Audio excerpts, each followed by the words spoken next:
Welcome back. Today's team history video is on the Winnipeg Jets, who of course moved from Atlanta.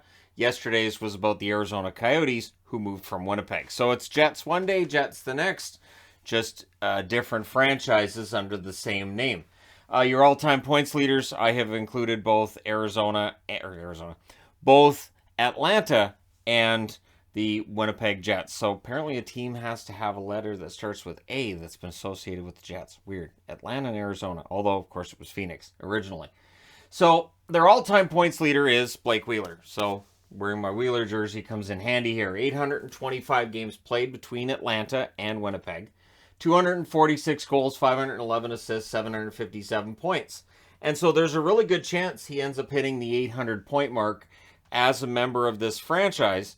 And Wheeler's a guy who's had a very nice long career, still scoring about a point per game. We'll see if that keeps up this season. Ilya Kovalchuk, 594 games played with Atlanta, 328 goals, 287 assists, 615 points. Probably the biggest superstar this franchise has ever had in between Atlanta as well as Winnipeg, although there are some Winnipeg Jets who are pretty strong superstars themselves, starting with Scheifele.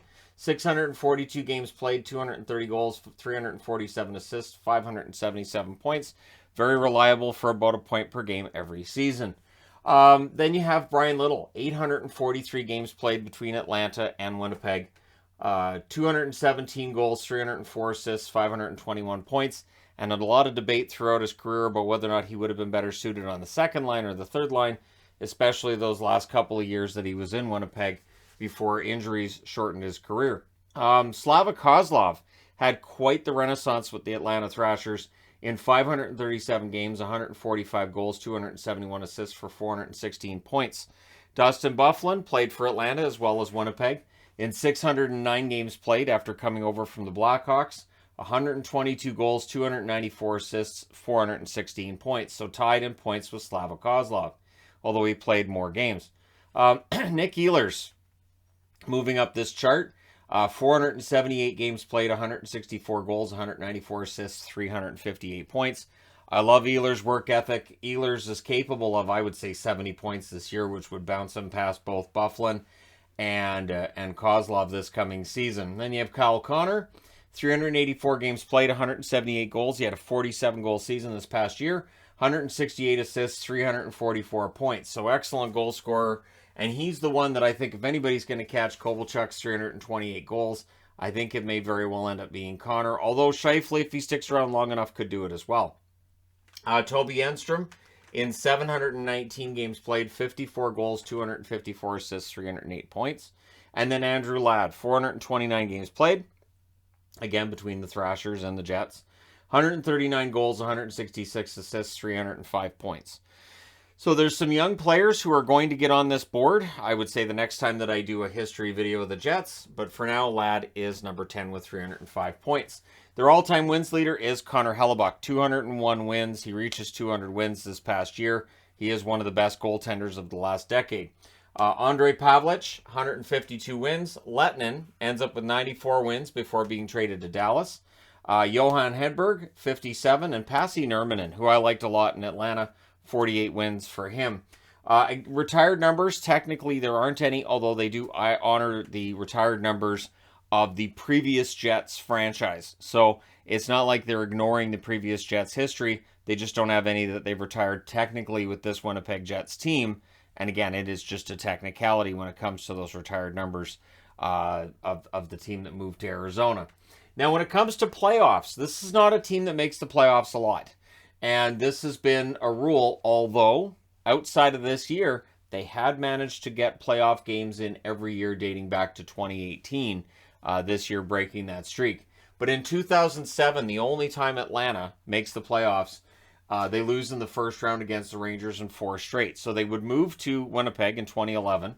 They don't make the playoffs in Winnipeg until 2015, where they lose in the first round in 4 straight against Anaheim. And then Winnipeg becomes kind of the romantic pick as the Canadian team that may break through and end up winning a Stanley Cup. This was a discussion that was out there. That 2015 team was tough. They don't get back to the playoffs though until 2018. However, in 2018, they get all the way to the conference final. In that conference final, they lost against Vegas in 5 games. They did win game 1 in that series. could not close that out. Of course, they lost 4 in a row. But there was a lot of reason for optimism. This was a team that had finished second overall in the NHL. Again, tough team, talented team, but regression starts to take place in 2019, where they lose in the first round against St. Louis in 6.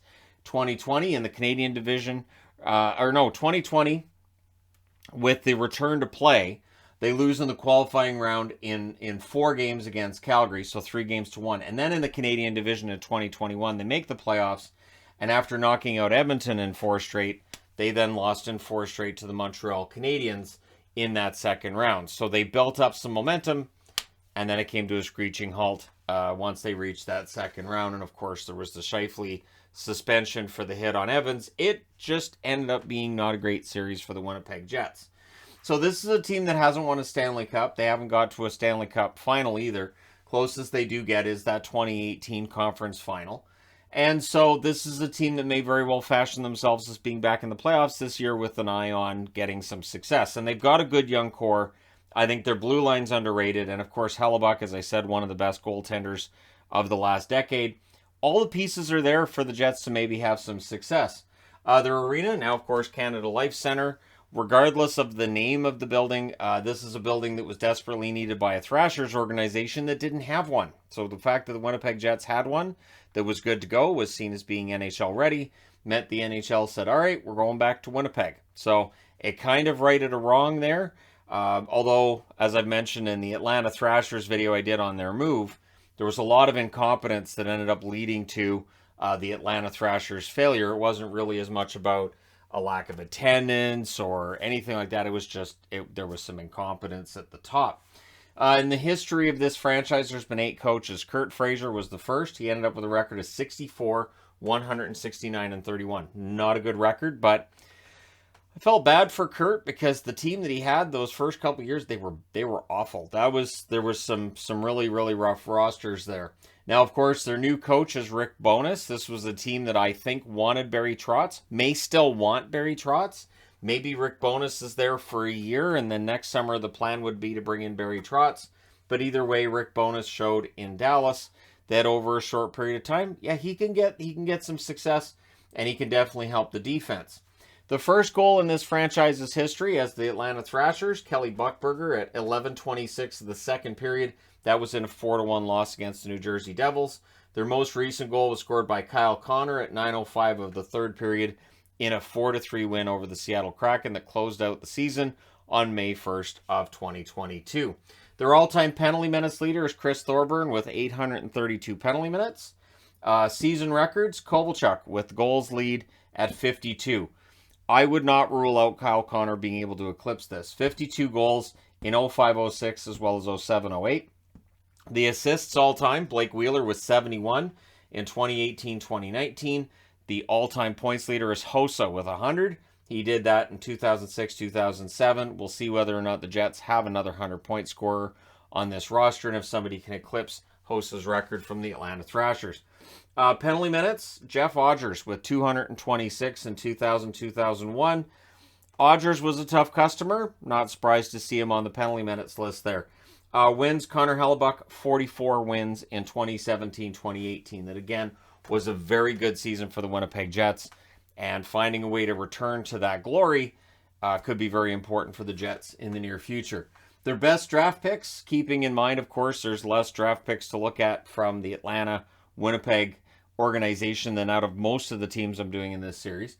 239th overall in 2003, they draft Toby Enstrom. Number 104 in 2013, they drafted Andrew Kopp, who sadly, of course, now has moved on from the Winnipeg Jets. And I say sadly because he was one of my favorite Jets. 168th overall in 2015 was Mason Appleton, so regular player for them who's come back from Seattle. Connor Hellebuck was drafted 130th in 2012. I think that was a pretty good pick for them. First round picks that played less than 100 games. Not a lot here. 10th overall in 2004 was Boris Volabik. He played 80 games in the NHL. Number 16 in 2005 was Alex Bourret, who played 0 games in the NHL. But again, EA Sports games, he developed into a pretty good second/third line player.